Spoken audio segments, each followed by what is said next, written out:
United Nations just issued a warning that most people are completely ignoring. Not about a single country collapsing, but about something much bigger. They are openly saying that the global economic model as we know it is no longer sustainable.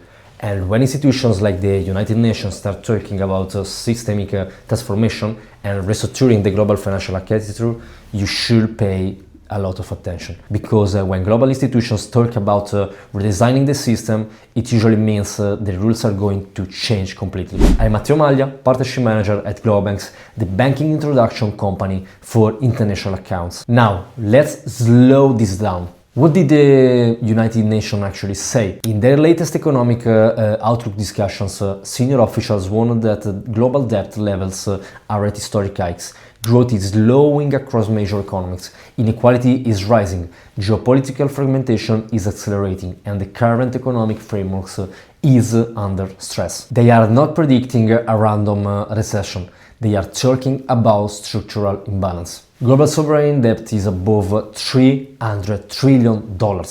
Many governments are running permanent deficits. Central banks have spent years printing liquidity, then aggressively tightening. Emerging markets are struggling. Advanced economies are aging. Supply chains are being reshaped by geopolitics. And the UN is essentially saying this model cannot continue indefinitely without major adjustments. Now, it is the key question. What does major adjustment actually mean? Because it never just means a few speeches and some policy papers. When global institutions start talking about redesigning the economic model, it often leads to more coordinated regulation, more financial transparency, more reporting obligations, more cross-border data sharing, stronger enforcement mechanisms, and sometimes restrictions that are introduced quietly under the justification of stability.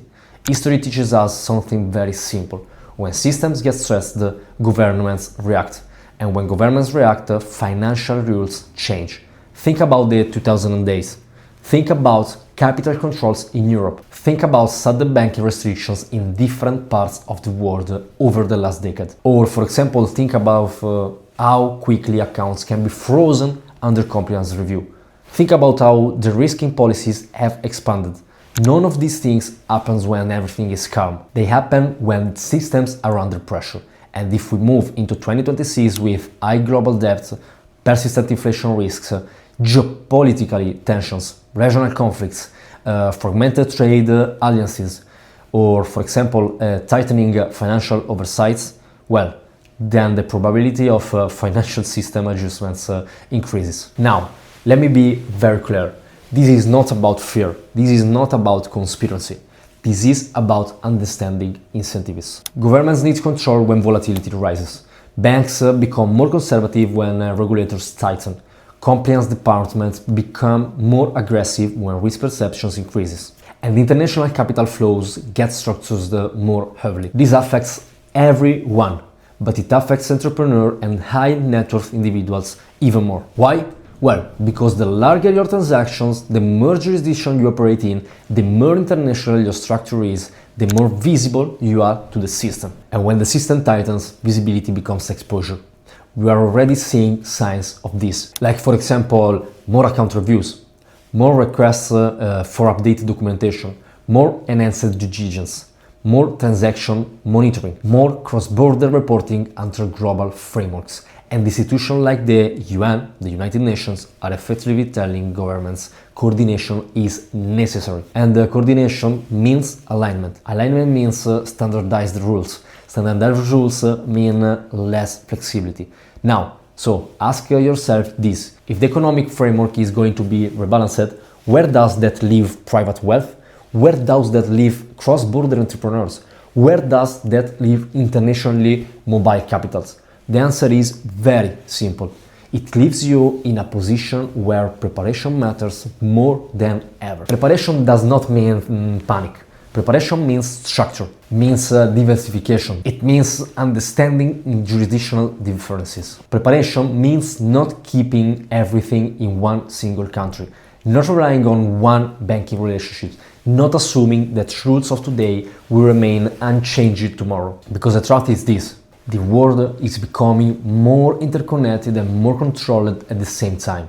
Information flows instantly, regulators cooperate globally, and financial institutions respond quickly to policy pressure. We have seen in the past that when economic stress intensifies, measures once considered extreme becomes normalized. Capital controls, liquidity restrictions, enhanced reporting requirements, aggressive compliance actions. These are not theoretical, they are historical facts. And when the United Nations publicly states that the current economic structure is under strain, it is a signal that governments are already discussing solutions. Solutions often involve control, and control usually flows through the financial system. So, what can you actually do? Well, first, you need to think internationally. Second, you need to think structurally. And third, you need to understand that banking today is not just about convenience. It is about jurisdiction. It is about regulatory climate. It is about stability. It is about how institutions behave under pressure. There are jurisdictions that historically maintain stronger banking resilience. And there are jurisdictions that are politically stable. There are jurisdictions with strong correspondent relationships. And there are institutions that are better capitalized and more conservative in risk management. Choosing correctly matters so much. Choosing blindly is very dangerous. And assuming that your local bank will always be sufficient is naive in changing macro environments. The United Nations is not predicting apocalypse for sure. They are highlighting fragility. And fragility in economic systems means volatility in financial systems. So volatility in financial systems means uncertainty in banking environments. And uncertainty punishes those who are unprepared. The individuals who navigate these transitions successfully are not the loudest. They are not the most emotional. They are not the most charged. They think ahead. They diversify intelligently. They position themselves in stable jurisdictions. They build relationships with institutions that understand international clients. And for sure, they avoid waiting until a crisis forces them to react. Because reacting during the stress is always more expensive than preparing during the calm. 2026 may not bring collapse, but it will almost centrally bring tighter oversight, stronger coordination, and a financial system that continues to evolve. So the question is not whether the system will change. It always does. The question whether you will adapt before it does. And that is where strategic international banking planning becomes very relevant. Not because of fear, but because of reality. The global economic conversation is shifting, the regulatory environment is tightening, and the smartest move you can make is to understand the direction of travel before it becomes mandatory.